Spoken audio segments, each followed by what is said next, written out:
Here is a step-by-step guide on how to back up WhatsApp on your iPhone.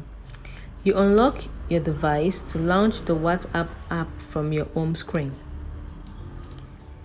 Then, you tap on the Settings tab located at the bottom right corner of the screen. This will open the Settings menu.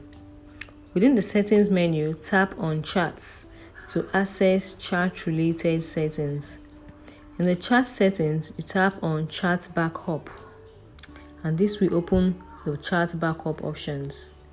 Under the backup section, you can choose how often you want WhatsApp to back up your chats. You can either select Backup Now to manually initiate a backup or choose from the automatic backup options like daily, weekly, or monthly. Below the backup frequency options, you will find additional settings such as including videos. So, toggle on the include video option if you want to include videos in your backups. You can choose iCloud as the backup location.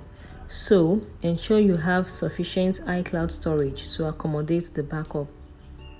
After the backup process is completed, you can verify it has been successfully backed up by checking the backup details, including the date and time of your last backup. By following these steps, you can easily back up your WhatsApp data on your iPhone device and ensure they are securely stored. Do well to follow, like, and share this video for more tips. Thank you.